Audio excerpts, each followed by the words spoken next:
I do indeed. Congratulations, Kazu and team. You are the winners of the Team Up Challenge. And I would love to have our celebrities join us with me as well. And I will be revealing exactly why in a moment, but it might involve that next mobile phone. Kazu, why do you think you were able to win today? Today? So I got a chicken dinner, yay! You did! And I believe all 4 of your team were still standing at the end. Sorry, I don't know. It's okay, don't worry. I was just saying how amazingly you played as a team. And you're pretty much all still standing in the final circle. It was a 4-on-1 in that final fight, Kazu. Oh, sorry. Don't worry. I'm happy. I'm enjoy. Nice Pubg. Yes, thank you so much, Kazu. And also, everyone who voted for you in the Team Up Challenge, for you to come here to Berlin, they are going to receive an exclusive PMCO parachute. So all of your fans are going to be very happy indeed, Kazu. Thank you so much for joining us. Thank you. Thank you. Now, I would love to have all the celebrities join me up on stage if they can. If you'd like to come and join me, and I'd love to talk to Giannis again as well. If you're okay to come and join me now. And because I really want to know how it went for you, Giannis. You came 7th in total. Hello, Pubg. You came 7th in total, Giannis. How did you find the Team Up Challenge? It was good. We had fun, we played hard, but we wasn't able to win the whole thing. But we had fun. I saw you had a lot of fun. Alan Walker, fantastic musical performance from you earlier in the show. Was it you that got the 2 kills in boot camp early on? Yeah, that's true. You've had a lot of practice then? Yeah, a little bit. And I mean, you've even written a theme song for PUBG Mobile. Was that inspired by how much you love the game? Absolutely. Well, I want to ask you so many more questions because I'm a big fan, but you're going to be talking to Kalaris very shortly on the desk. So you're going to be talking to him. He's going to get the scoop from you. But for now, I need to tell some of you guys at home that you are winners because our guests have picked 3 lucky players from the fans that supported them in the Team Up campaign to receive some gifts. And these gifts have actually been given by the celebrities that are joining me right now. And some of these gifts include a signed jersey and a basketball match ticket, and that's from Giannis. Pavita Pierce has given gaming earphones, a power bank, and a wireless Bluetooth speaker, so I'm really wishing that I voted for Pavita now. And Boy Pacorn has given some Muay Thai shorts, Yaksha luggage tag, and an elephant plushie as well, which is absolutely adorable. So, before I let you guys go, I would really like to take a selfie with the next mobile phone, if that's okay. So we're going to pose, but the thing is, Giannis is quite tall. Yeah, so we've actually got a device. It's not a selfie stick, but I believe my floor manager, Kubu here, he's got me a special device. It's very high tech. And while I mount this device, I need to tell anyone who won, whose name was revealed on screen just now, if you check your in-game mail, you'll find out how to receive your prizes. But for now, thank you so much for your incredible support, guys. Let's take a photo with the next mobile phone. I'm going to just give you my cards here. Okay, right, here we go. Right, now, lean in on my right, guys. All right. I've got very big hair. I didn't mean my hair to be this big this morning. Okay, so are we all in? Are we all in? Okay, we're going to do one more. Everyone say PUBG Mobile. PUBG Mobile. There we go. Thank you so much, guys. Thank you so much for coming all this way to Berlin. Give it up for our celebrities, guys. Now we've got the important hard work of getting the selfie out of the way. I'm going to treasure this forever, guys. Thank you so much. We are going to take a look at the highlights from the Team Up Challenge. And after that, our fabulous opening ceremony performer, Alan Walker, is going to be joining my man, my birthday boy, Kalaris, on the desk. So stay tuned for that.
Welcome back, ladies and gentlemen, here to the PMCO Global Finals 2019. As, of course, we just finished our show match. It is concluded.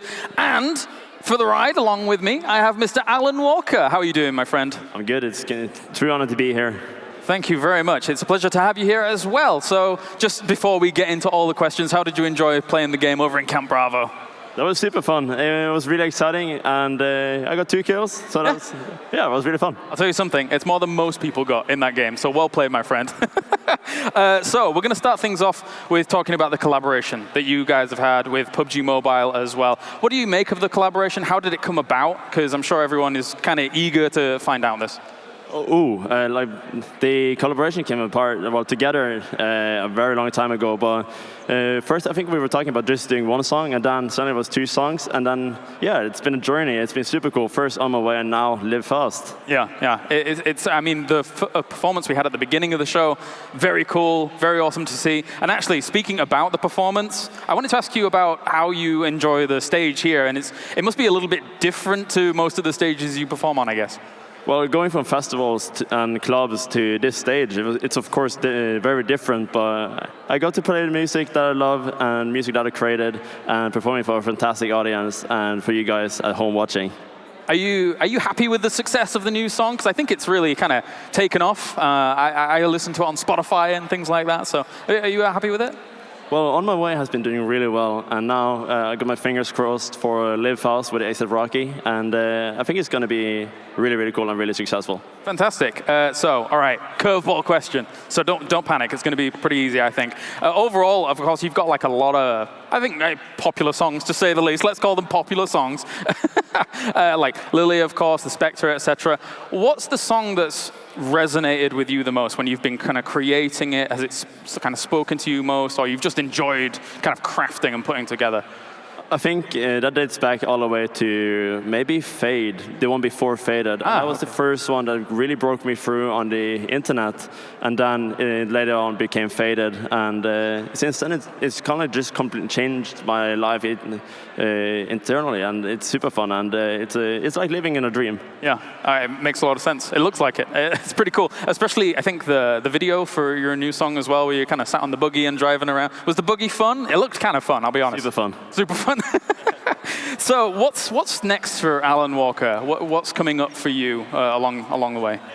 Well, we just did Live Fast with A$AP Rocky, and now it's pretty much the summer tour for this year. And other than that, we got more music coming up later on, and more fun projects. And yeah, I think you guys out there will love it. Yeah, I think so. I think your look as well probably inspired a lot of PUBG. Right? Or was it the other way around? I'm not sure. I would say it's heavily inspired by PUBG. Oh, fair play. So, as well, is there anything that you would like to say to kind of your followers, fans out there around the world? I know a lot of them are tuning in now. A lot of them listened to the concert before. What I would like to say, thank you guys so much for tuning in today. It's a true honor to be here, and I hope you guys enjoyed the performance first. And it was super fun to play some games, and hope you guys will enjoy the rest of the finals. All right, well, thank you very much, my friend. You know what I want to see later on? I want to see some Abyssal Whip max hits. That's what I want to see from you later on. We'll keep that on the down low for now. Thank you very much, Alan, as we now go to a short break here, ladies and gentlemen, for the PMCO. And when we return, we head back into the maps. We're going to have map number 3 coming at you here for the Global Finals.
Plenty more exciting action coming at you here from the PMCO Global Finals 2019 as we are back at the desk. And I have to my right-hand side, Mr. Seven, I have Scoom, I have John Allen as well.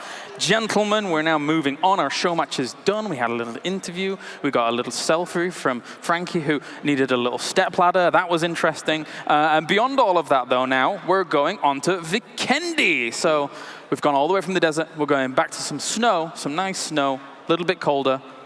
Very different to what's going on in here in Berlin right now. So talk to me about Vikendi. Talk to me about the lay of the land, as well as what you expect here. Yeah, I mean, Vikendi, in regards to just, it's one of the maps that it's fairly new to the game as well. So it's going to be interesting to see what we end up seeing. Like, what kind of drops are we going to see? Are we going to see people dropping on Villa, or maybe one of the more populated areas? So it's going to come down to the rotations they kind of want to take at the beginning of the map. Yeah, for sure. And Vikendi is a more like heavy compoundy map of all four, in my opinion. I think it has the most compounds spread across the map.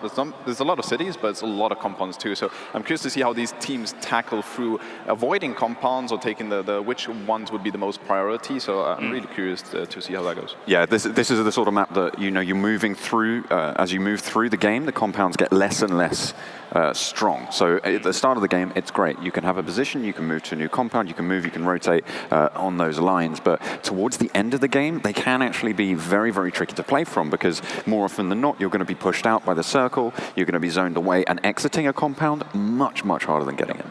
It's an astute assessment, because I think one thing that the Pubg team learned almost from some of the open areas of Miramar that then got reworked, etc., was they could kind of probably deny that from happening by putting a compound in the middle of it and then kind of having these kind of spots. And that's kind of what Vikendi feels a lot like, Scoom, when it comes to some of those compound placements. Compound in a big field, maybe a little bit of a ridge. Yeah, for sure. And it's going to be tough. And like Seven was saying, that these middle areas like Villa and stuff, there's a few teams that actually love looting there. And I think this mid to west area is going to be super packed. I think there's going to be a lot of teams that are going to be spreading across some side from that side. So I think the east might be like super clear and preferable to play from. It may be. Let's take a look at the standings at the moment. RRQ Athena currently sits in first place with 51 points here, and you can see how they were able to perform as well individually throughout this game as it does stand. Elite Gaming currently in second place. XQuest coming in from our preliminaries in third place there as well. So RRQ Athena 7. Are they going to get the repeat? That would be amazing. Actually, John, I'm going to ask you about that, because RRQ Athena is looking damn fine right now. I mean, this is kind of expected, right? SEA and China sat really at the top. I had sort of a power ranking in my mind coming into it, and SEA was sat at the top. Underneath was China, so I'm pretty happy about that. I had Japan in there as a dark horse as well, so it's nice to see them near the top with Scars Black sitting in fifth. So honestly, this is pretty much to be expected moving forward, certainly for the first day. I'm hoping we're going to see a little bit more of an entry from Team Seoul. We haven't seen much from them today, if we're honest. And as we know, I'm a big Seoul fan, so it's been a little bit disappointing today, but I'm sure they'll get that practice in there. As we were talking about earlier on the desk, this is the test bed that they can use to launch themselves into a successful day 2 and day 3. For sure. I mean, it seems like a lot of our Southeast Asian teams, Eastern teams in general, Scoom, are doing very well for themselves so far. Is this something that maybe some of our Western teams or European teams can take away tonight? Maybe you study some of the VODs, look at how they're playing, or is it too small a sample size for them to extrapolate too much from? What do you think? It is really small to actually know exactly how to adapt and stuff like that, but it's also the perfect amount to set yourself up. I think PUBG is so momentum-based, it's so mentality-based, that these games matter a lot. Even though it's only going to be 4 games today, they're going to matter a lot because they set the story for the next.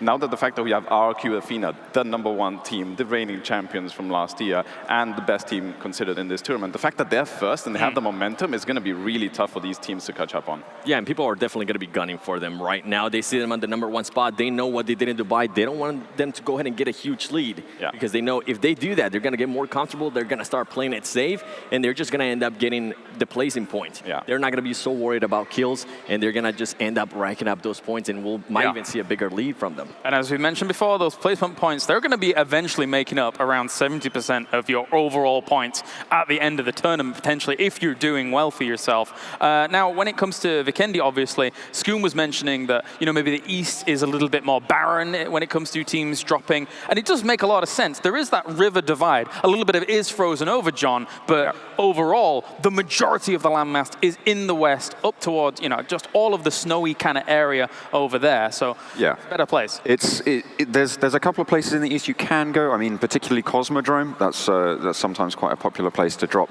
It's a little bit over to the northeast. The crossing on the river, not super difficult, so you can make that rotation. Obviously, the focal point around Castle makes that crossing very, very difficult as well. But I'll tell you what's in the west. It's one of my favorite places in the entirety of PUBG. It's Dino Park. Oh, well. Southwest. I have been waiting for a Dino Park finish, and I've yet to be satisfied on that one. So I'm hoping today's the day. I'm hoping we're going to see a Dino Park finish. You want people like jumping around on the little roller coaster thing that's there? I want to see someone jumping up the Stegosaurus back. That's why I want to go. I'm okay with that. That would be fine by me. There's also that maze there, so maybe some team will decide to go ahead and hide there behind the little T-Rex that they have. That would be amazing. I mean, all memes aside, the loot in Dino Park can actually be pretty good. It's just that sometimes cover can be a little bit hard to come by when you're in that area. Yeah, I mean, Vikendi is, I think, the most loot outside of Sanhok. Of the bigger maps, it's definitely the most loot. You never have any situations where you're running out of like ammo on the guns or anything like that. So Dino Park is pretty nice. It's not for a full team. It's for a couple of players. But yeah, I'm curious to see if any teams are going to actually loot that. And if it ends there, that would be amazing. And one of the new regions actually on mobile that just recently came out on the update is on the northeast of the map. There is actually a cave with an airdrop ready to be looted. So it's anybody gonna go ahead and go towards that because that just became available not that long ago in PUBG Mobile. So that's something that I'm gonna be looking at the beginning of the game because that would be a huge advantage. Maybe there's an AWM there. We really haven't seen that many crate weapons take into action yet. Will they go ahead and go for that? It's a really good point. I mean, it's something that could easily be contested if people want to go for something like that. It's a little bit of a risk, but if that's your kind of natural drop position or in close proximity to anyway, you can just get yourself effectively a free gun, happy, and job's a good one. One of my favorite locations, gentlemen, though, on Vikendi, and I've got to bring it up, is Goroka. Is that kind of central position, that central tiered position that you can work your way down from to eventually then strike at any point in the map. I feel like it's a really strong position. Funny you talk about that. The #1 team that's first place right now, they love dropping Goroka, and I believe they're the only team that dropped Goroka here. So they're going to be taking that. I don't want to say I've taught them a thing or two. I've taught them. Nah, I digress. It's just, you can tell that how the top teams from each region know the very good spots. And Goroka being one of them in Vikendi, and ROQ just claimed that. So yeah, it's easy rotations away. It's as you say, solid movement. You can go to pretty much any circle that drops you. I think Vikendi is one of the maps where we've seen the most water shifts early as well. So dramatic circles coming in. A lot of that coastline sort of isolates itself from the zone of play, so it can restrict those circles early. So being in a good rotation position actually gives you a bigger advantage almost than in a lot of other maps. I think a lot of people would probably look at Vikendi and think to themselves, Mount Kresnik or Castle is your equivalent of Picado or Pachinki when it comes to the fighting and stuff like that. But in my mind, not necessarily rotations. I'm still sticking with Goroka. I feel like that's one of the best places to eventually rotate from, unless you want to go south across the frozen lake. But ignore that bit. Everything else is fine. Is that fair? I mean, you could try to go over the frozen lake, but it might not work out for you. We've seen what happens with people getting on boats or maybe trying to be a little bit risky being out in the open. It usually doesn't play out for them. So more than likely, we're going to see some safe plays. I am looking forward, actually, to seeing how many teams are going to try to drop Villa because it is a very popular a section of the map in PUBG Mobile. And actually, Castle, I'm interested to see who's also going to land there because that's not a very popular section in PUBG Mobile. So it's going to vary a lot. And also, how are these teams going to adjust tomorrow on day 2 after they're seeing certain teams landing in this location? Castle is very risky to drop, as you say. It's only got one way in, one way out. It's a castle, right? It's designed to be defended. Unfortunately, leaving it is not quite so easy. There's a single bridge, there's a fall, you can't get out any other way. So it's very, very risky. If there's a team gatekeeping you, you're going to struggle. And with that, X-Quest is actually one of the teams that like looting Castle, but the way they do it, they loot Castle 2 split with something like Villa or Westercross. So they have something to help them in case they don't get trapped. So that's really smart from X-Quest. I expect them to loot it with maybe a split around side. Let me tell you, I'm partially scared of Castle. Because one time, me and Sims, we're on a little bit of a story time here for a moment. Okay. Me and Sims, this one time, some guy on top of Castle with a Winchester decked us with 2 M24s. I have no clue how we almost lost this battle. I think Sim's got him in the end. There you go. Look at him. He's giving me the thumbs up in the distance. Now, that's a scary prospect. Yeah, but going off that, if you do end up getting a sniper rifle in castle and you end up getting zone, you have so much open space. Yeah, and you're but that's a risk. Such a huge advantage as well. It is a bit of a risk there. I mean, you're relying on circle luck being really, really heavily in your favor, because at some point, even if you get the first 4 or 5 circles, the 6th circle, the 7th circle, they're going to start to push you, and unless it just zones straight in onto castle, you're pretty scuppered. I wouldn't mind that, a straight onto castle ending, and just one team, like every corner holding, holding angles, so like just breaches of like full-on hordes coming in. Go back to medieval, so get the crossbows involved, full-on medieval warfare going on. Going to be a reference there to the zombie mode in PUBG Mobile as well.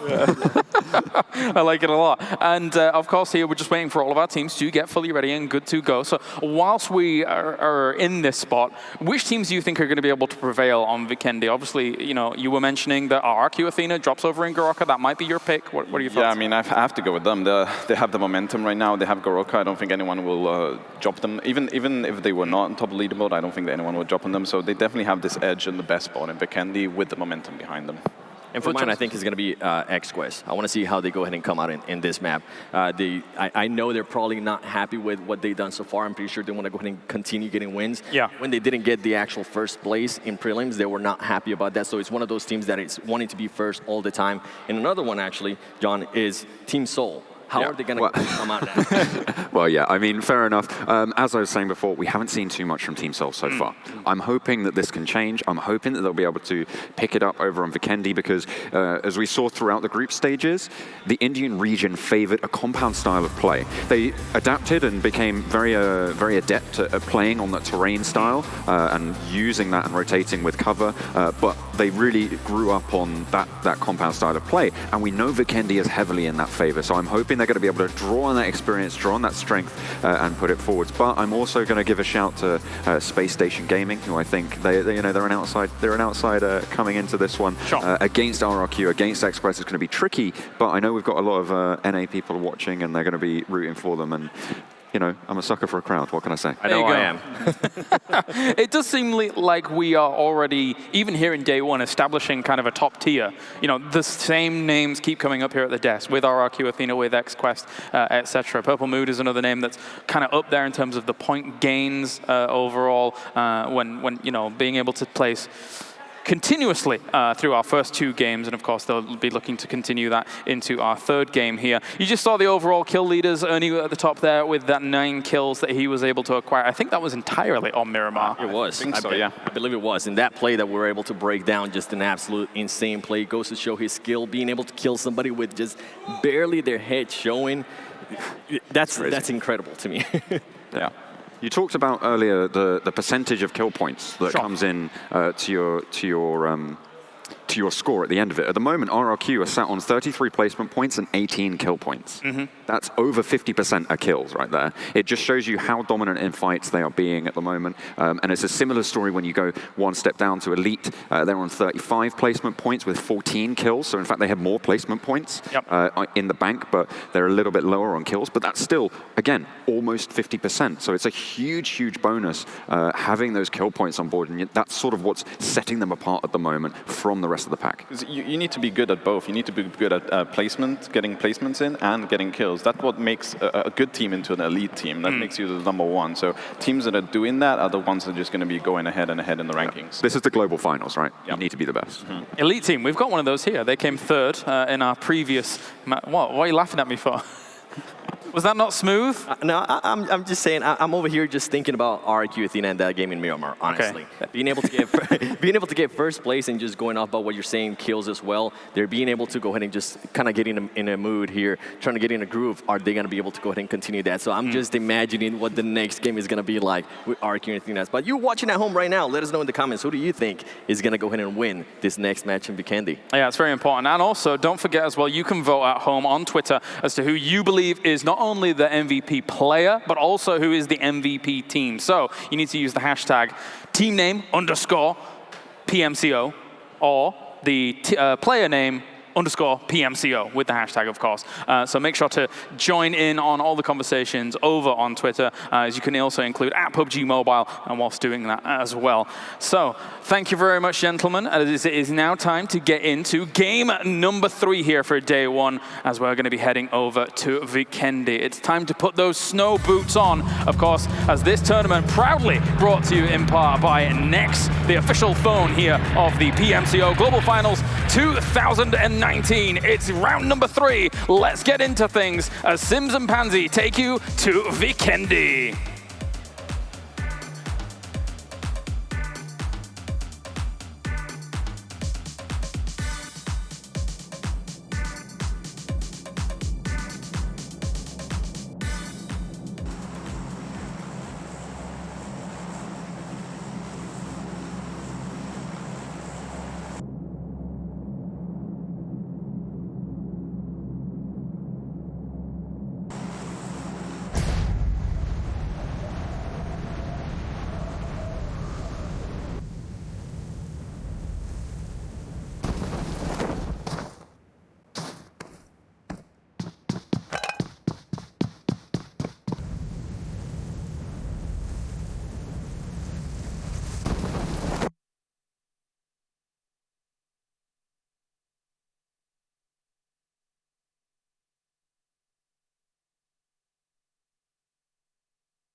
What a performance here on Vikendi, our first Vikendi here of the tournament as a whole for the PMCO Global Finals 2019. And as much as GC Busan are able to get themselves the victory, there was one name that was able to truly steal the show, with Top Esports getting themselves a monumental recovery against RRQ Athena there. But you really can't take anything away from GC Busan. They were able to take the victory, getting themselves the big point, Scoom.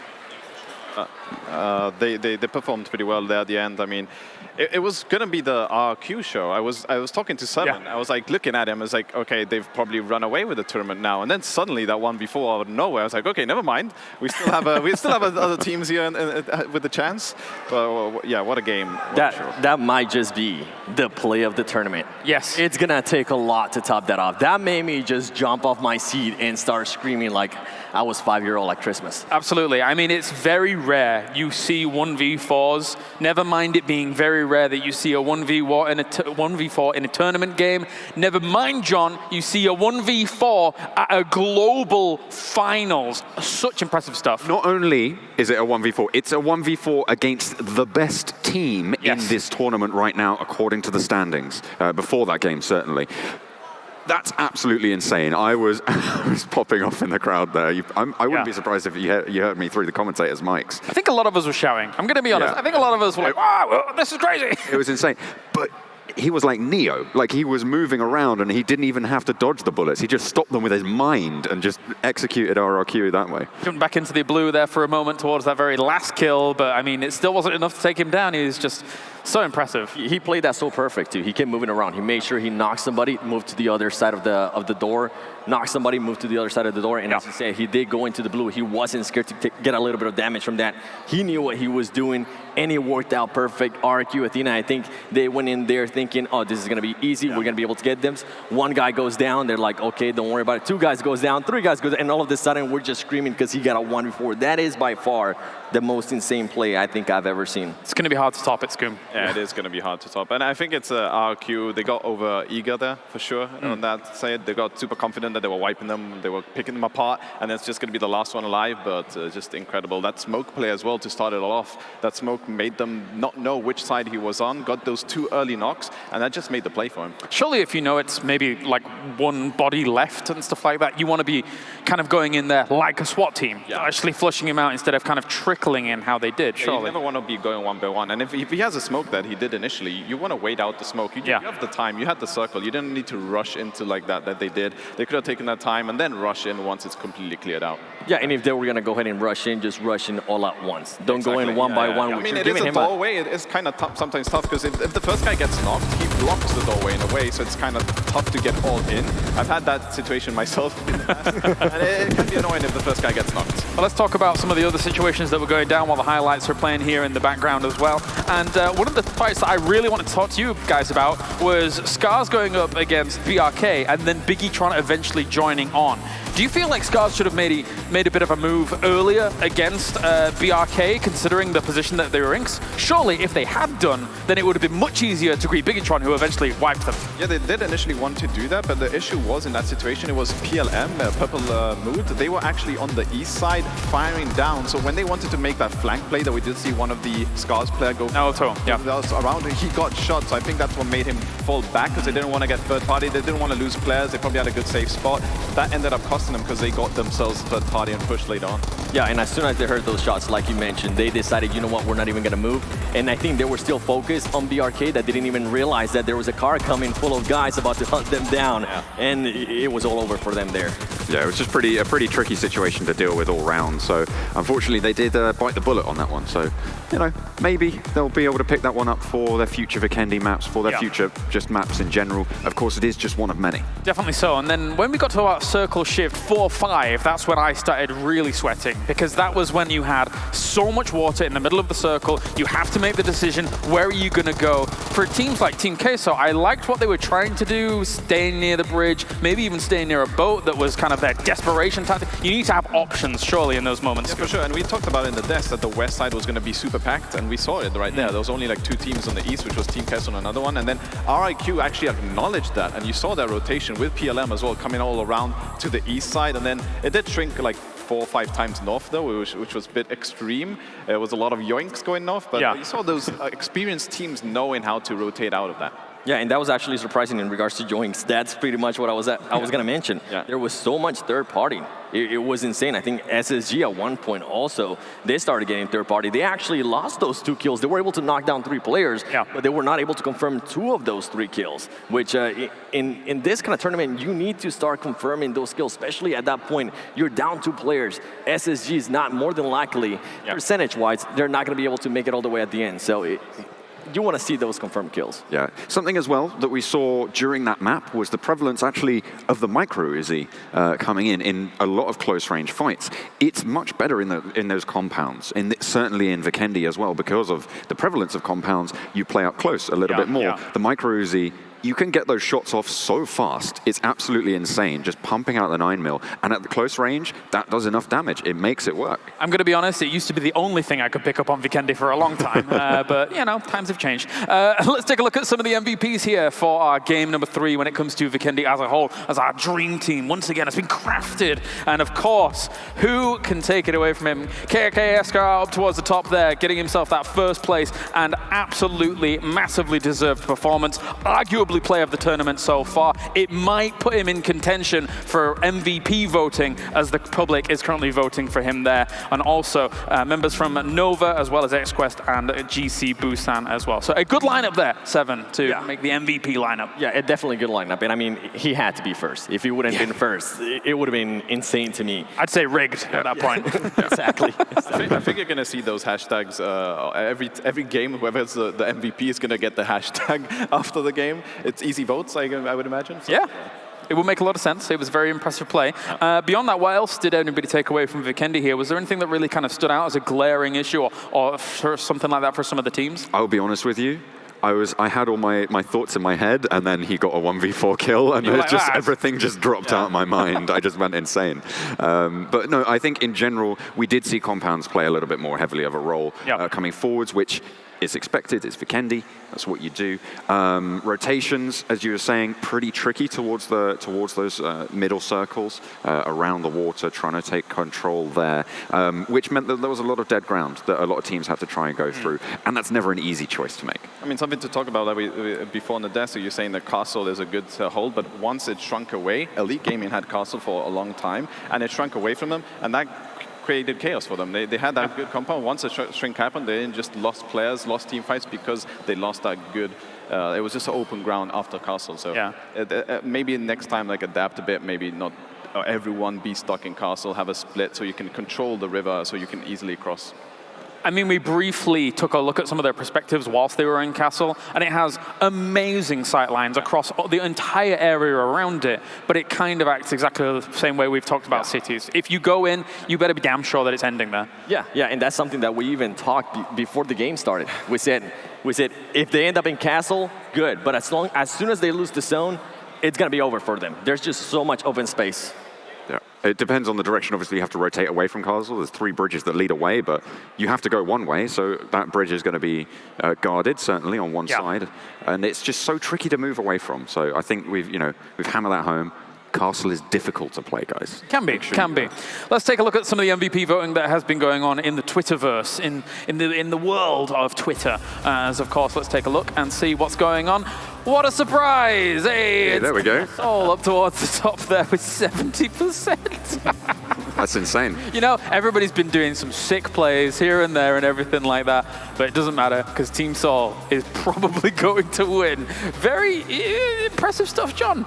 Yeah, I mean, it's probably the only thing they're going to win today, I'll be honest. They are set down the bottom of the tables at the moment. I think they're on 10 points total. I can only imagine here as we take a look at our players as well. KKSKR has got himself that spot after this game. The 11% coming in is probably a flurry of votes after he was able to get that amazing 1v4. But RRQ Athena, deservedly so from the first 2 games, and if the 1v4 hadn't happened, it could have been a whole lot of RRQ Athena in that top spot going into even a 3rd game. Yeah, for sure. I mean, they've been, even with that 4v1 that they lost, they're just performing so well. You can see them how they approach fights, they take their time, they wait for the knocks and then push. It's just so strategic and so impressive to watch. Yeah, that was a blunder, the 4v1. That will probably never happen again, but they're just performing really well. They probably won't let it happen again. For sure. All right, well, thank you very much, gentlemen, as I now head down Kylaris Avenue over to Mr. Avenger, who's slightly taller than me, so please ignore this for a moment. Oh, no. It looks like you're standing in a green screen, but he is real. He is real. I am real, all right? Real, yeah. I'm a real boy. I want to show you something, obviously. We have an overview here where Scars are actually fighting the Brazilian kills. And let's just play it here. I want to show how aware and how this nade, first of all, it's been thrown. Yep. It did a lot of damage. It didn't knock anyone per se, but Shimon and Naruto, they really did this so well. Look at this awareness of, okay, we have some damage. We have a real big stack here of players, but he really wants to move in here. He wants to get a peek down where there would have been a lot of killers and a lot of kills in this position here. But he gets called back, and it's actually because of this, which is the Bigatron push onto themselves, and it's a really, really good third party from Bigatron. And the way they just flow in over, take down a full 4 versus 4, but they're sitting inside the house, and the kills from Sox just come out really quickly, and they wipe them extremely fast with this third party here. They're stuck inside this house, and they're just sitting ducks inside this house. So there's a really perfect play from Bigatron here overall. Very well played from these guys. I'm super glad you picked this moment out, because for me it was one of the more pivotal moments. You even saw top up towards the top. Didn't mean to do that, all right? Obviously, it could potentially have the sightlines down towards that as well. So absolutely. Very scary stuff. Thank you very much, Avenger, of course, for that breakdown here. As of now, we shall head on over to an interview with our winners from that previous game. It's GC Busan. Thank you very much, Clarice. Yes, I'm with Justice, who was one of the last 3 standing players from GC Busan. And first of all, I want to ask, are you disappointed you didn't get the final kill on KK Skuro as he was lost to the blue? 어차피 자기장이 저희 쪽 자기장이 아니 자기장이 어차피 저희 쪽이고 상대편은 자기장 밖에 있었기 때문에 저희는 뭐 딱히 그쪽 팀을 킬을 못 한다고 해서 약간 실망한 건 없고 저희가 어차피 1등을 하는 게 목표이기 때문에 1등 한다는 게 더 커서 실망한 건 없었어요. 네. I didn't feel disappointed about that because even though I couldn't do the final kill, like I know that my team is going to win, and winning the match was a bigger thing for me than just getting the last kill. And you still got 11 kills overall as a team, which is very, very impressive indeed, and it's going to do such a good job at getting you to the top of that leaderboard. Now, I want to ask you about the communication in the team. How is the communication? Because at one point, we saw you lying prone while your teammate, Rose, took shots at one of the other players very successfully. So how does team comms work? 저희가 자기장이 저희가 있던 집 주변에 잡혀가지고 저희는 그냥 가만히 있어도 되는 상황이었기 때문에 저는 일단 자기장 밖에서 들어오는 2 팀을 일단 왼쪽에서 막아주고 우리 편 팀원들은 자기장 안에 있는 적들을 막아주면서 일단 저는 킬할 수 있는 기회가 더 많아져가지고 제가 더 많은 킬을 할 수 있었던 것 같고 확실히 동진이 형이 얘기하기를 저는 킬하고 그 팀원들은 거기 있어서 1등만 만들어 보자 이렇게 얘기했던 것 같아요. So our strategy was that I was guarding the house and I was looking out for the 2 teams coming at us, while the other members were looking for the teams in front of us to fight with them. And actually, I had more chances to get more kills from my spot. So just our strategy was to divide, and I was taking care of these ones coming at the house, and they were fighting with those coming in front of us. And finally, despite Rose getting that kill on Lashan from SNT, you then lost Rose. What was your reaction to that moment? 어차피 자기장이 저희 거였기 때문에 로즈 선수 1명 잃는다고 저희가 뭐 크게 뭐 위축되거나 그런 게 없어서 약간 로즈 선수는 몰라도 저희는 일단 이거만큼은 이것만 잡고 끝내자 1등 하자 그런 생각이어서 로즈 선수 죽었다고 해서 저희가 전혀 위축되는 게 없었어요. 그냥 He did get killed, but we didn't really, our reaction just wasn't that big. We didn't care that much because even though he got eliminated, we managed to get the first spot, and that was the most important thing for us. Of course, and Rose will be resurrected after the break because we are going to be heading to Erangel for our final map of the day. But first of all, thank you so much for joining me, Justice, and congratulations on that chicken dinner. But we've got another hot bird roasting up after this break.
Is the name of the game, as we have one final powerful game to come to here for the PMCO Global Finals 2019, and we are going to a classic. It is going to be Erangel for our final game of the day, the map that everyone knows and loves here when it comes to PUBG Mobile. Gentlemen, Seven, John, and Avenger joining me. It feels weird to go back to Erangel after all of the craziness that we've had so far. Sandhawk, Vikendi in the mix, and now we're going back to good old Erangel, Avenger. Pretty good way to end the day. I would say so, and also I think the most experienced teams, they're going to be coming out on top here. I think we're going to see some more kind of aggressive plays from XQuest, also RRQ. They're looking to get a win after that. A little bit of a failure, I would say, that they didn't here in the last game of Vikendi. Sure, let's focus on that a little bit, because Seven, I believe, and yes, you were kind of overhearing a little bit or whatever, RRQ is now going to be annoyed. The bee's nest has been kicked. Boy, just seeing their body language. I was there celebrating and I actually got the pleasure to sit right in front of them and see the way they reacted and the way they weren't communicating. I want to see if they're going to be able to put this past them. Obviously, it's going to maybe mess with them mentally, and that's something that we're talking about at the beginning of the cast.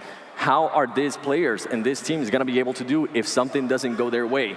And that was a huge blow. Being in first place and not being able to just finish that one guy, can they overcome this? Can they come back from it? And that's where mental fortitude really kicks in.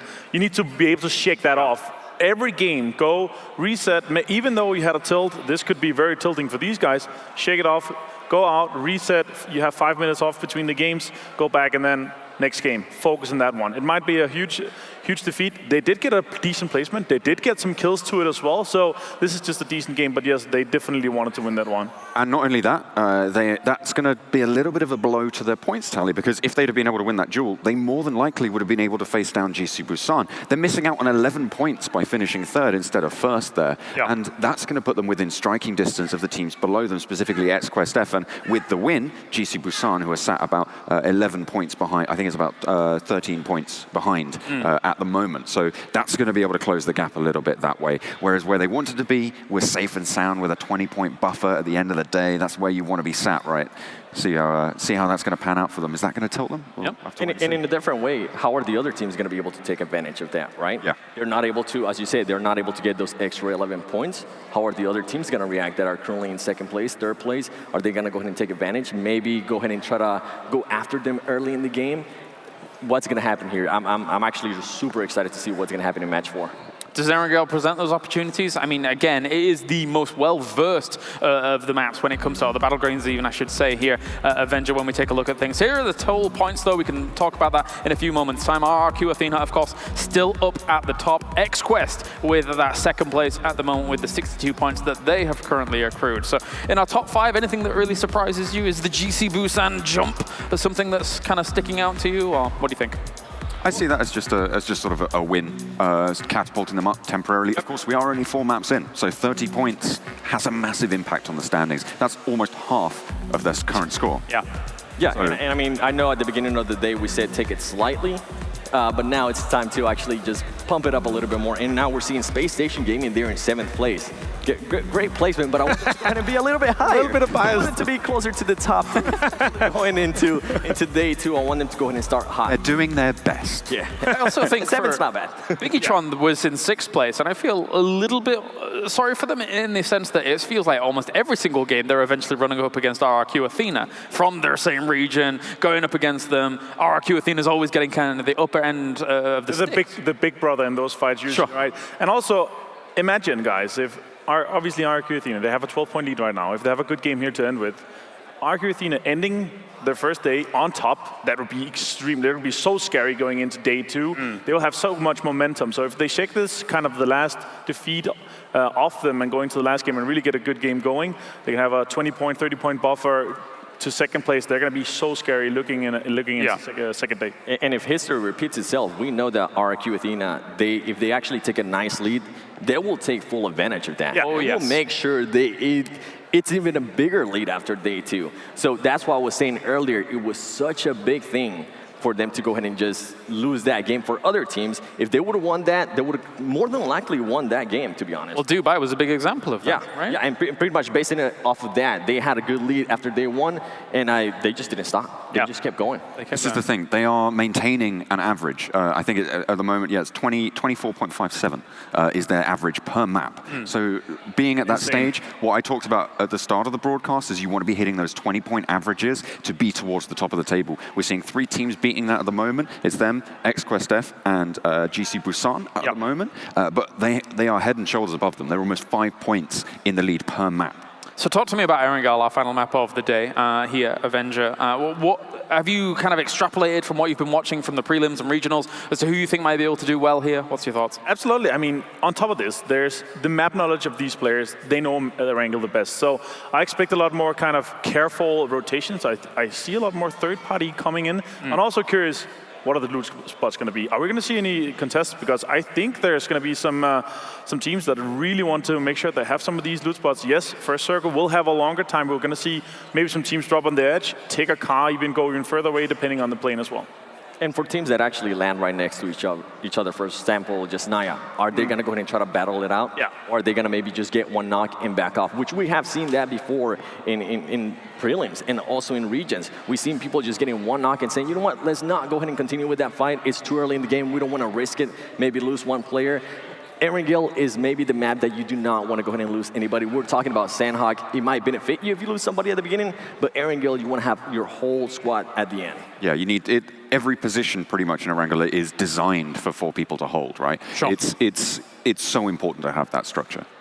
And when it comes to kind of what we see in terms of drops for Erangel, in some of the regionals, we saw a little bit of craziness, some hot dropping here and there. South George, North George was a little particularly hot for some moments. Again, I don't think that this will ever come to fruition here on the global final stage, but it's certainly a map that you can try and exploit people on. If you do know people's tendencies, people's rotation patterns, for example, Avenger is something that you could potentially try and camp, especially with the bridges in certain locations if you want to hold those. I'm really looking forward to the circle. Obviously, I don't hope we're going to see a military game, but because that could be a change. Disaster. No, but yeah, honestly, rotating here, going over the 2 bridges, there's so much advantage that you can take, especially around the Western Bridge, where we usually don't see. But yeah, I don't know if we're going to see a military game because it's going to be so rough for a lot of these teams coming in here. Other thoughts regarding Erangel? Honestly, in regards to Erangel, I want to see who's going to drop Pachinki. That's it. You know, that's my favorite place ever. And I also want to see what Team Soul's going to be able to do with them gacho. Are they going to be able to go ahead and get the win? I'm looking out for the Zarkis. I'm looking out for the Primorsks. Zarki. Safe drops. The Pubg, why not? Just have a little bit of fun with it. Try and play that edge. Safe drops and impossible to rotate. I'm thinking about Team Soul. I'm trying to give them advice, sort of telepathically right now. Just play it safe, guys. Play for placement. Play for placement. Play for placement. All right. Well, thank you very much, gentlemen. It is now time to get into our final game of the day here for the PMCO Global Finals 2019, day number 1. Let's get that plane roaring across the sky here as we head to good old Erangel, the grassy pastures, and let's see where all of these teams are going to drop. It's time to head over to our commentator team. It's Pansy, it's Rich. Take it away.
X-Quest is on the adventure of their lives for game number 4 as they are able to take the victory from the clutches of defeat as well. In the 4v2 situation, they make it happen. You need a sword, don't go alone without one, because this is a well played out 4v2. What a way to win themselves Erangel. Gentlemen joining me, Seven, John, Avenger. I didn't think they were going to be able to do it, but after the prelims and after constantly seeing the same names at the top of these lobbies each and every time, X-Quest get themselves a win on the board. Yeah, and it's actually one of the teams that I mentioned before the game started. I said they need a strong game. They need to go ahead and get the win to get started, at least to get kicked, because they were consistent. They were placing high, but they just weren't able to get the win. So I'm pretty sure this, as the final game of day 1, is going to be a huge confidence boost for day number 2. Also considering RRQ Athena didn't have a good game, this is going to most likely put them in first place after the first day here. Not only that, they had a phenomenal number of kills in that game. Absolutely I think they were insane. sat at the start of the, I think they ended on 20 kills. Oh my God. In the game, which is incredible. Like the 50-point game, that's huge. That's absolutely huge. It's going to close the gaps. X-Quest F, they are a force to be reckoned with. We saw it in the prelims and we saw it just now. It's not only a case of, though, that obviously when we came in, we were saying, Powerboy, he's our guy. He's the guy that's going to be able to do well for X-Quest F and push them onto further heights. But in that 2v4 situation, there was no Powerboy. He was not there. It was Cat and Coolboy to be able to get them over that hurdle, that extreme hurdle that they had to deal with. And smokes were very pivotal in those final moments, Avenger. Absolutely, and utilities obviously here. In a 4 versus 2 situation, this is where you want to use your utilities. And I actually expected a bit more nade kills and a bit more kind of playing around with that, but let's look at the standings, guys. This is absolutely insane. 19 more points on top. That is from one game. 20 kills? Did they really get 20? They got 20. They literally had 16 kills before the last 2 versus 4. I'm even staggered. I know, I saw it in the game, and I'm still staggered. They wiped a third of their opponents, literally. Yeah. It's incredible. 20 kills is great. You've got Top Esports and Space Station Gaming, though, who also had pretty strong games there. They were able to finish well. We saw 9 kills coming through on Top Esports, so they've done a pretty good job there. And one of the MVPs of the game has to be Sixless. It has to be. Yeah, for sure. He was able to take Space Station Gaming all the way from what could have possibly been a 13th place to the number 3 spot. And on top of that, he wasn't just pretty much laying on the ground and not doing anything. He was also able to go ahead and secure some kills here and there. Is the overall standings, X-Quest F currently sits in the top spot, and they have a cushion after that game. A big game from them. Top Esports, likewise, also takes the number 2 spot, just 1 point ahead of RRQ Athena. But RRQ Athena, gentlemen, has got to be mad, not only after game number 3, but also after being pipped at the post in game number 4. We were talking about the buffer that RRQ were trying to secure, right, at the start of this game. You know, they were 10 points ahead, they were going in, we were talking, okay, you know, they just need to, you know, push for a little bit more, secure that. Now, they're sat down in 3rd. They've been leapfrogged twice, and not only that, between 2nd and 1st, there's over 20 points of buffer as well. So that buffer has just been taken away, wrenched from their grasp, and given over to X-Quest F.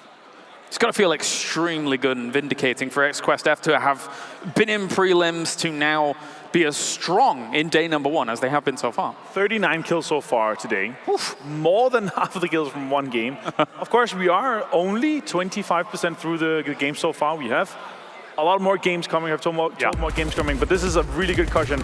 And now RRQ team, they're going to be biting their nails even more after not getting a final win in the previous match as well. Let's take a look at some of the highlights here from our final game of the day, and we start things with Unique being able to push onto Brazilian Killers. They're not doing too badly whilst it was going on, but this was an ambitious jump out. Normally, when you jump out of a building, you leave yourself exposed. However, Brazilian Killers were able to take advantage of it.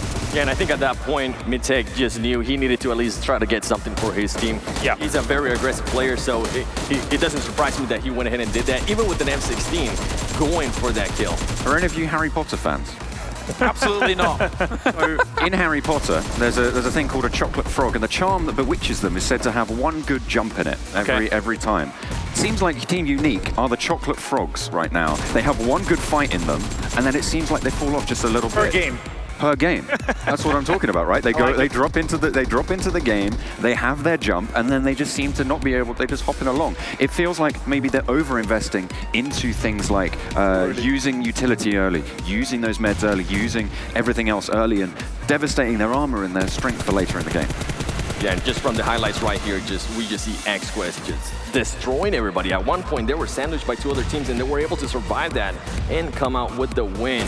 And right here, even though they lost players, they were able to recover themselves. They were able to just stay cool, calm, and collected. Something that we haven't spoken about that much during the day has been loadouts, and it feels like on Erangel we saw a little bit more heavier use of the DP, and actually in 2018 this was a prevalent gun as well. I know that everybody really likes the M4 currently, but the DP in this mode, when people are lying down, can be an absolute laser in some of these situations, Avendra. Absolutely, and you said it as well to me, so you got to look out for these guys using the DP because this is extremely strong. Obviously, when you lay down, it comes a bit bipods coming out, and the stability in the gun is just absolutely insane. So this 4x spray we saw multiple times was absolutely insane. Yeah, in the third-person context as well, you're pretty much lying down the majority of the time, which we saw in the end there. That's what allowed Sickless to do so well. It's what allowed XQuest to move around and actually get the position that they did in the end. So having that DP, as you say, hugely strong in those spots. Let's take a look at our MVP squad here from game number 4 from Erangel, of course, as I'm hoping for some names.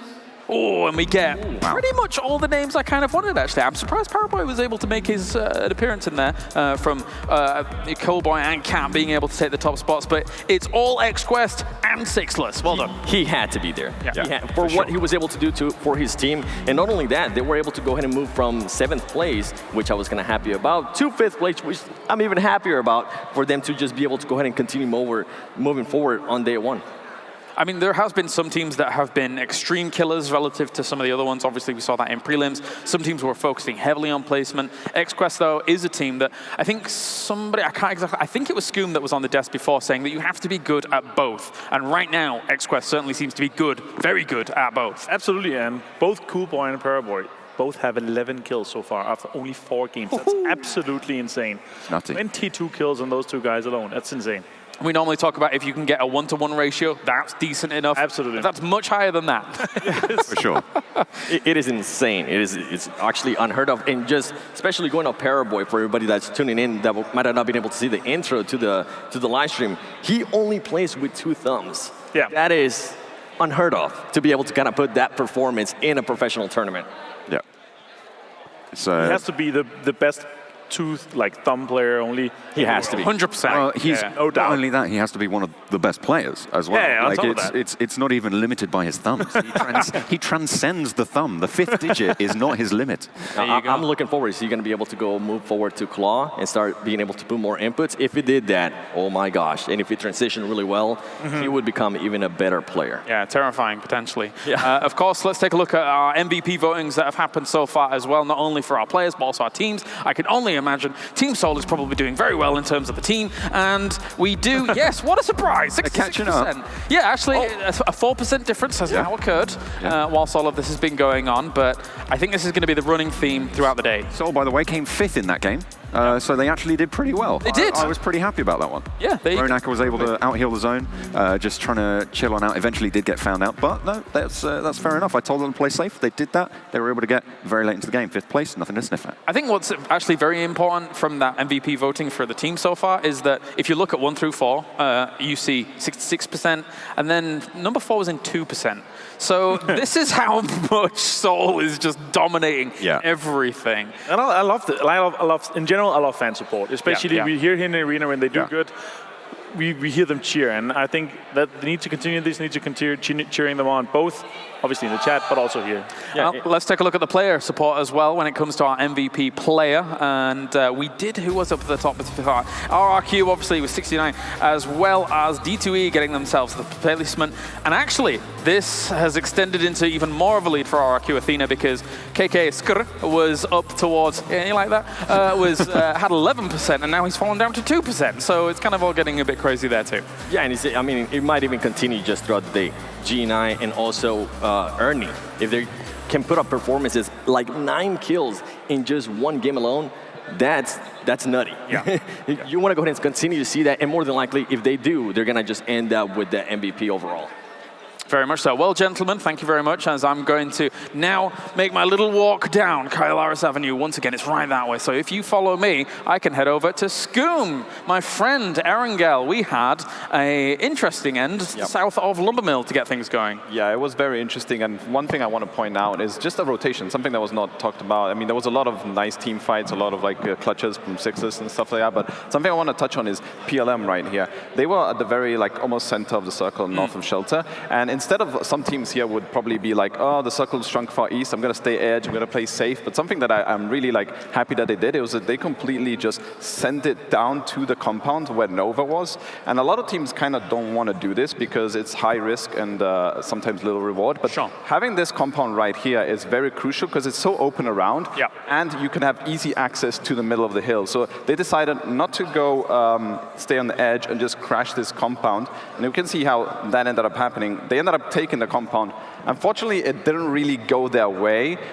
They kind of missed communication, it seems like. Like one of them pushed alone, got knocked, two ended up getting knocked and ended up wiping. But I like that play. They managed to get that. And that's really smart rotation from them. Yeah, so much so this compound is almost notorious, and we have even very specific names for it when it comes to PC, of course. And that's how that's going to go. So thank you very much, Scoom, for all of that breakdown there, highlighting how important some of these compounds can be. Let's head over for an interview now to see what XQuest thinks of the tournament overall. Well, I had to grab Coolboy, of course, because that was an incredible final fight. So, Coolboy, how did you turn that 2v4 situation against Top Esports into a chicken dinner? 主要是因为跟队友配合的好，我们经常一起就是2-2训练，所以说这配合的非常好，所以打这个是有经验。 The reason for that was that we very often do the practices, the 2 versus 2. So the reason was the cooperation between us. Okay, so brilliant communication skills. And you had 20 kills in that game alone. How do you manage to find success in so many of your fights? 其实这一把我感觉还是我们队友之间的配合发挥的都很好，每个人发挥的都没有任何失误，所以说我们这把才能取得胜利。The most important thing was that each one of us performed real well. We didn't do any mistakes. And with 50 points from Erangel alone and 112 overall, putting you at the top of our leaderboard, can you keep up this performance to win the event? 明天我们会像今天一样继续努力，争取比今天打得更好。We'll continue fighting tomorrow as good as today. Well, we look forward to seeing that because that was an incredible performance today, Coolboy, and the rest of XQuest F. Congratulations on that chicken dinner and on being our leaderboard toppers at the end of day one. But to wrap up day one, we need to head back to Kylaris and the boys on the desk because that was a spicy map. Definitely was indeed, as XQuest, obviously, with a powerful victory there at the very end of the day. Gentlemen, what a day so far as a whole, as an entirety, with all of our maps being played. We had our show match as well. What have been your highlights, guys? Because it has definitely been a splendid, splendid day. I know most people are going to say the 1v4, but do it anyway. Yeah, definitely. That's the highlight for me, the 1v4, and also last match, Sixlets being able to take his team from 13th place to 3rd place. That's huge. Honestly, that's huge at the end of day one, and I hope it has pretty much transitions to day 2 tomorrow. Yeah, I think I can only agree with that. I think the 1v4 obviously tops the charts for everyone. Yes. But I think, even though in that last game they didn't do super well, I really enjoyed seeing the dominance that RRQ were able to display so far. I think that moving forwards, I'm looking to them again just to be able to maintain that. The question is, maybe it was a little bit of fatigue starting to set in. It's the 4th game of the day. It's been a long day, but they've got 6 game days ahead of them. We've got 6 day games ahead of us. So they need to be able to maintain that stamina. I think I have 2 parts actually. First of all, 2 parts. Palming going out in the first. That was important. That was actually one of my favorite bits as well. That's kind of important, but also the whole ceremony, how we open the show and how the whole arena is really, really impressive here. Yeah. But the whole opening ceremony with Alan Walker was really impressive for me. Yeah, very cool stuff, very cool stuff. We can take a look at the schedule that is going to be coming up for tomorrow as well, of course, because we don't just have 4 games tomorrow for the whole tournament, we have 6 games tomorrow, and that is going to be happening and starting at the same time, same place. So 11:50 for your pre-show, and then, of course, the main bulk of the show will be starting at 12. So you want to catch us 10 minutes to talk, like chatting about what's going on, that's fine. I would like you to join us along the way. And also, of course, don't forget, all of these players praying for a massive, massive prize pool with $180,000 for first place. My favorite moment, gentlemen, has to be seeing how XQuest has been able to move from prelims. Looked so good there. Obviously, Purple Moon took themselves the first place, but XQuest looked brilliant in prelims and now is looking very good in day number 1 here. I'll tell you what also is my favorite moment, is that it's a very special day today, isn't it? Yeah. Oh, yeah. I think, would you say it's a special day? It's a pretty special day. It's a special day because we've got a happy birthday boy on our desk, don't we? True. I guess so. Oh, isn't it lovely? He's not happy, though. It's just a birthday boy. He doesn't look happy. I don't need this in my life. Boy is a strong word, but yeah, happy birthday. Oh, no. Happy They birthday. dressed me up as a cake, so I don't know. They didn't do it in the end. So, oh, here we go. The fire hazard is coming into the studio. Here we go. Oh, and I need to invite up my favorite person in esports, Miss Lauren Pansy Scott. She hates me so much for this. Wait, that went out and it came back on. Hang on a second, let me sort this. Jacka's bringing fire, but look, this is how we do it in the UK, ladies and gentlemen. Okay, Seven, if you do me the pleasure of holding the muffin, and I'm gonna hold this one for this muffin, okay? Are we gonna sing happy birthday? No. Are we able to sing? People wanna sing happy birthday? No. Will you join in? All right, 1, 2, 3. Happy birthday to you. Happy birthday to you.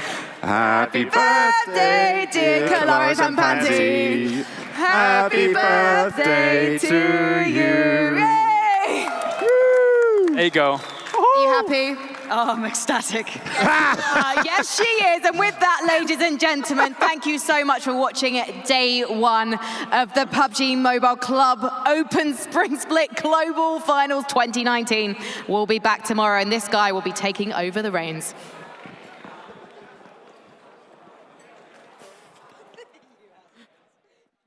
I was like, oh, I guess you're closing now. Did I jump